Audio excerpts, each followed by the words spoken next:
த Lord.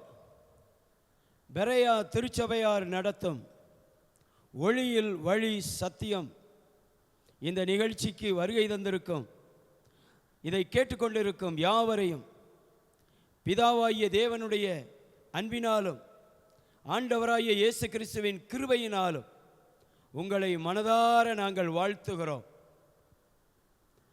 ஒளியின் வழி சத்தியங்களின் 3ஆம் பாகம் நிச்சயமாக கடந்த 2 நிகழ்ச்சிகளைப் போல உங்களுக்கு ஆசீர்வாதமாக இருக்கும் என்பதை நாங்கள் விசுவாசிக்கிறோம்.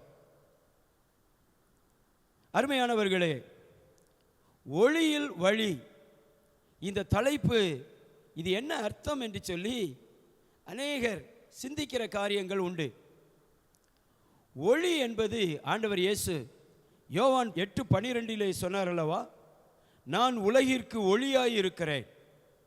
ஒளி என்பது தேவகுமாரனாம் இயேசு கிறிஸ்துவாகிய ஒளியை குறிக்கிறது. வழி என்பது ஒளியாம் இயேசு கிறிஸ்துவில், உலகின் ஒளியாம் இயேசு கிறிஸ்துவில் எல்லா பிரச்சனைகளுக்கும் தீர்வு இருக்கிறது, எல்லாவற்றுக்கும் வழி இருக்கிறது என்பதை குறிக்கும் ஆழமான அர்த்தம் கொண்ட ஒரு தலைப்பாய் இருக்கிறது. இதை பரிசுத்த ஆவியானவரே நமக்கு கொடுத்திருக்கிறார். நிச்சயமாய் இது உங்களுக்கு ஆசீர்வாதமாய் இருக்கும். கடந்த 2 நிகழ்ச்சிகளிலும் 2 பாகங்களிலும் மனிதனுக்குள் துர்க்குணம் இருக்கிறது, உலகம் பொல்லாங்கனுக்குள் கிடக்கிறது. அந்த பொல்லாங்கன் சாத்தான், அவன் திருடவும் கொல்லவும் அழிக்கவும் வருகிறான். ஆனால் ஆண்டவராகிய இயேசு உலகிற்கு ஒளியாய் தேவகுமாரன் வந்தாரே, அவர் அந்த சாத்தானை கொலோசையர் 2:14-15 படி கல்வாரி சிலுவையிலே சாத்தானின் கிரியைகளை 1 யோவான் 3:8 படியும் அழித்து அவனை ஜெயித்திருக்கிறார்.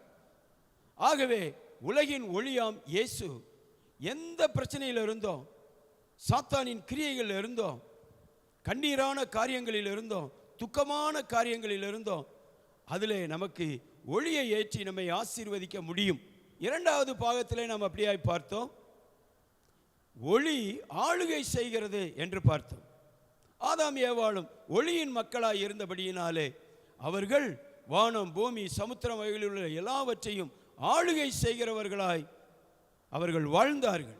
கீழ்ப்படியாத போது அந்த ஆளுகை சாத்தானுக்கு போய்விட்டது என்பதையும் நாம் வேதத்திலே பார்க்கிறோம். இந்த 3ஆம் பாகத்தில் ஒளி, உலகின் ஒளியாம் இயேசு பயம் நீக்கும் ஒளியாய் இருக்கிறார் என்பதற்கு ஒரு சிறு வேத பகுதியையும் நாம் எடுத்து ஆதாரத்துடன் பார்க்க இருக்கிறோம். ஏனென்றால் இயேசுவாகிய ஒளி நம்மையும் உலகத்திற்கு வெளிச்சமாக்கி உலகத்தின் பயங்களை, மக்களின் பயங்களை, குடும்பங்களின் பயங்களை, மரண பயமே ஆனாலும் அதை நீக்கும் ஒளியாக இயேசுவை நாம் கொடுக்க முடியும்.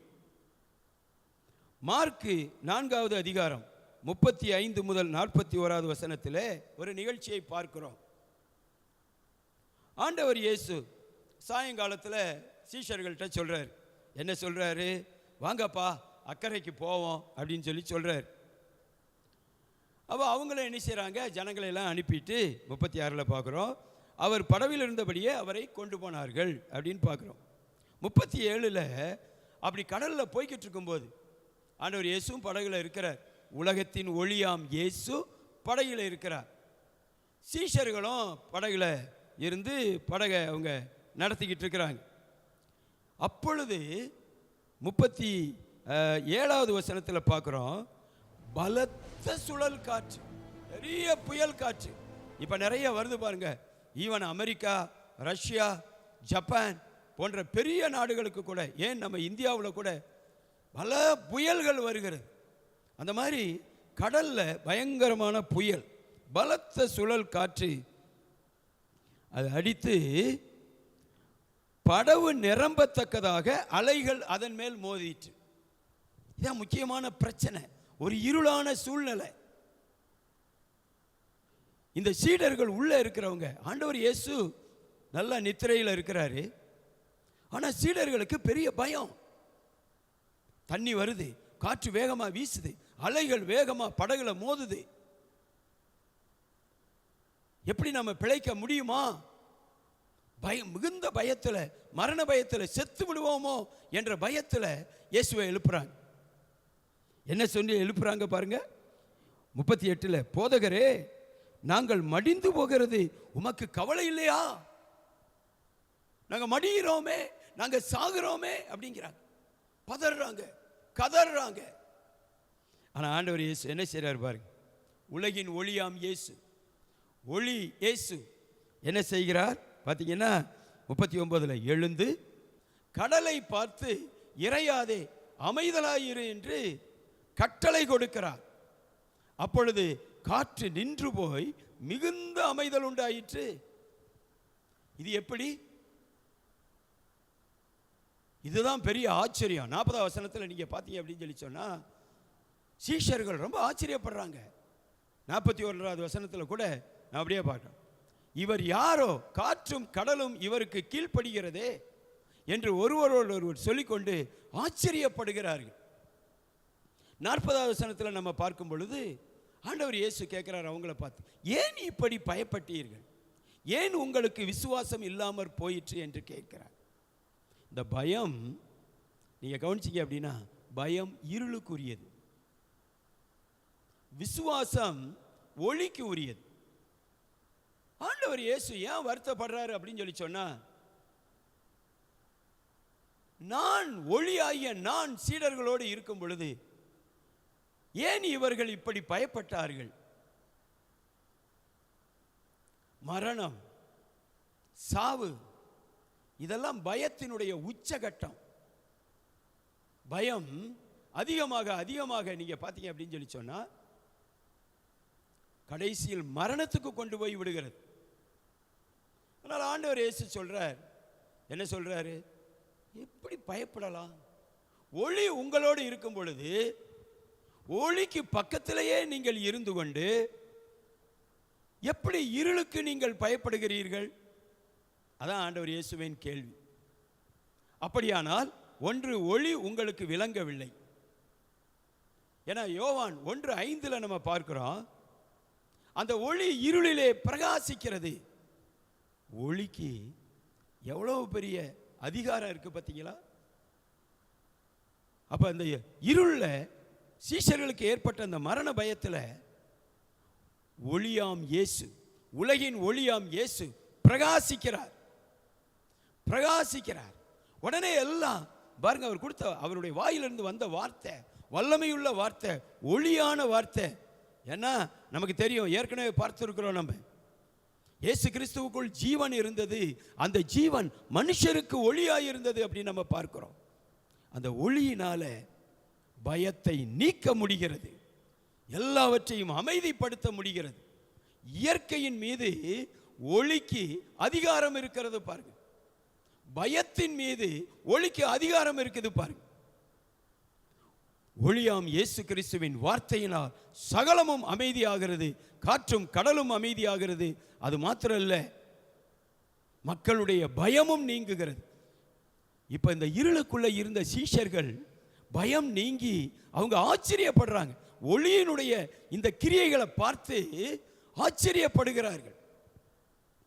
ஸோ அதனால தான் யோவான் 1:5 சொல்லப்பட்டபடி இருளிலே ஒளி பிரகாசிக்கிறது. இருள் ஒளியை மேற்கொள்ள முடியாது, ஒளிதான் மேற்கொள்ளும். அதனால தான் நீங்க பார்த்தீங்க அப்படின்னு சொல்லி சொன்னா, ஒளியை, ஆண்டவராகிய இயேசு கிறிஸ்துவாகிய உலகின் ஒளியை தங்கள் இருதயத்திலே ஏற்றுக்கொண்ட மாபெரும் ஆவிக்குரிய தலைவர்கள், தெய்வீக தலைவர்கள் பெரிதாய் சிந்திக்கிறார்கள். என்ன பெரிதாய் சிந்திக்கிறாங்க? they think big. அப்ப ஒளியை பெற்ற தெய்வீக தலைவருடைய சிந்தனைகள் பெரிதாய் இருக்கிறது. தங்கள் தரிசனத்தை விட தேவனின் தரிசனம் எப்போதும் பெரிது என்று அவர்கள் உணர்கிறார். அப்ப நம்முடைய வாழ்க்கைக்கு தேவன் கொடுக்கிற தரிசனம், தேவன் கொடுக்கிற திட்டம், நம்முடைய பிள்ளைகளுக்கு தேவன் வைத்திருக்கிற பெரிய திட்டம், அது பெரிது. இதை தெய்வீக தலைவர்கள், காட்லி லீடர்ஸ் கண்டுபிடிக்கிறார்கள். இரண்டாவதா நம்ம பார்த்தோம் அப்படின்னா, இந்த தெய்வீக தலைவர்கள் மற்றவர்களை சிந்திக்கிறார்கள். மற்றவர்களை எப்போதும் தங்களுடைய காரியங்களில் இணைக்கிறார்கள். பாருங்க, அந்த ஒளியின் குணத்தை பார்த்தீங்களா? சுயநலவாதிகளா இல்லை, மற்றவர்களையும் இணைத்து சமாதானமாய் மற்றவர்களையும் உயர்த்துகிற ஒரு காரியத்தை அவர்கள் செய்கிறார்கள். they always include others in the mix அப்படின்னு நாம் பார்க்கிறோம். மூன்றாவதாக, தெய்வீக தலைவர்கள் வெற்றியை சிந்திக்கிறார்கள். அப்ப அந்த ஒளியின் தலைவர்கள், ஒளியை உடைய தேவ ஜனங்கள், தலைவர்கள் வெற்றியை சிந்திக்கிறார்கள். என்ன வெற்றி? தேவனுடைய ஆளுகை, இந்த பூமியில நடக்கிற சாத்தானுடைய ஆளுகையை முறியடித்து தேவனின் ஆளுகை பூமிக்கு வருவதை பார்க்க அவர்கள் விரும்புகிறார்கள். தேவனின் ஆளுகை பூமிக்கு நிச்சயமாக வர இருக்கிறது. ஆண்டவர் இயேசுவின் மூன்றாவது வருகையில முழுமையாக வருகிறதை வேதம் தெளிவாக சொல்லுகிறது. அருமையானவர்களே, தேவனுடைய வார்த்தை வானமும் பூமியும் ஒளிந்து போனாலும் மாறாத வார்த்தை இப்படியாய் நமக்கு சத்தியங்களை கற்றுக் கொடுக்கிறது. எல்லோரும் நீங்க கவனிச்சிங்க அப்படின்னு சொல்லி நம்ம எல்லாருமே பார்த்தீங்க அப்படின்னா யாரையாயிலும் நம்ம நடத்துகிறோம். பெற்றோர்கள் பிள்ளைகளை நடத்துகிறாங்க, பிள்ளைகளை ஒரு ஃப்ரெண்டு இன்னொரு ஃப்ரெண்டை நடத்துகிறான். யாரையாவது நாம் நடத்துகிறோம், யாரையாயிலும் நாம் பின்பற்றுகிறோம். Everyone leads and follows someone. ஐந்தாவதாக நம்ம பார்க்கும் பொழுது, நாமும் ஒளியின் மக்களாக இருக்கணும் அப்படின்னு சொல்லி சொன்னா, ஆண்டவர் இயேசுவை போல எல்லா பிரச்சனைகளையும் முறியடிக்கணும் அப்படின்னு சொல்லி சொன்னா, நான் சிறப்பாக பின்பற்றாமல் எவரும் சிறப்பாக வழி நடத்த முடியாது. No one can lead well without following well. நாமும் இயேசுவாகிய ஒளியை சிறப்பாக பின்பற்றி எல்லா மக்களுக்கும் சிறப்பாக வழி நடத்தப்பட நம்மை அர்ப்பணிப்போம். இயேசு கிறிஸ்துவின் சத்தியத்துக்கு ஒப்பு கொடுப்போம். எல்லாவற்றையும் அமைதிப்படுத்திய இயேசு, காற்றையும் கடலையும் புயலையும் அமைதிப்படுத்திய இயேசு நமக்குள் ஜீவித்து அவர் நமக்கு ஒளியாய் இருக்கிறார், வெற்றியை காண வைக்கிறார், காரியங்களை ஜெயிக்க வைக்கிறார். ஏனென்றால் சங்கீதம் அப்படியே 97:4 கூட பார்க்கிறேன். கடைசியாக சொல்லி முடிக்கிறேன். தேவனுடைய மின்னல்கள் பூச்சக்கரத்தை பிரகாசிப்பித்தது, பூமி அதை கண்டு அதிர்ந்தது. ஒளியினுடைய வல்லமையை பார்த்தீங்களா? பூமியை அதிரைய வைக்கிற வல்லமை. நம்முடைய வாழ்க்கையின் எந்த பிரச்சனையை இயேசுவாகிய ஒளியால் மாற்ற முடியாது. விசுவாசிப்போம், ஜெயம் எடுப்போம். உங்களுக்காக ஜெபிக்கிறேன். பரிசுத்தமுள்ள நல்ல பிதாவே, உமது அன்பு மகனே இயேசுவின் நாமத்தில் ஆண்டவரே உமக்கு நன்றி செலுத்துகிறோம். ஆண்டவரே, பயத்தை நீக்கும் ஒளி, இந்த நாளில் இப்படிப்பட்ட ஒரு தலைப்பை, சத்தியத்தை நாங்கள் பார்க்க எங்களுக்கு கிருபை செய்ததற்கு நன்றி. ஜனங்களுக்குள்ள இருக்கிற பயம், பிள்ளைகளுக்குள்ள இருக்கிற பயம், பிள்ளைகளை குறித்த பயம், எதிர்காலத்தை குறித்த பயம், ஆண்டவரே இந்த பிஸ்னஸை நான் செய்கிறேனே அதை குறித்த பயம், ஒரு நீட் எக்ஸாமுக்கு படிக்கிறவங்களுக்கு இருக்கிற பயம், ஆண்டவரே ஒரு இன்ஜினியரிங் கோர்ஸில் சேர்ந்திருக்கிறவங்களுக்கு ஒரு பயம், ஒரு வீடு கற்றவங்களுக்கு பயம், ஒரு திருமணம் பண்றவங்களுக்கு பயம், பயங்கள் கடைசியில் மரண பயங்கள். இந்த எல்லா பயத்தையும் முறியடித்து நீக்கும் ஒளியாம் இயேசுவுக்காய் உமக்கு நாங்கள் நன்றி செலுத்துகிறோம். இயேசுவே, ஜனங்கள் எல்லாருடைய வாழ்க்கையிலும் எல்லா பிரச்சனைகளிலும் உம்முடைய மகிமையின் ஒளி பிரகாசித்து தீர்வுகளை கொடுத்து வெற்றிகளை கொடுத்து ஜெபங்களுக்கு பதில்களை கொடுத்து கர்த்தர் ஆசீர்வதிப்பீராக என்று இயேசுவின் நாமத்தில் மக்கள் யாவருடைய வாழ்க்கையிலும் உங்க கரம் இருந்து ஆசீர்வதிக்கட்டும் என்று இயேசுவின் நாமத்தில் பரிசுத்த ஒத்தாசையில் நன்றியோடு ஜெபிக்கிறேன். ஜீவனுள்ள நல்ல பிதாவே, ஆமென்.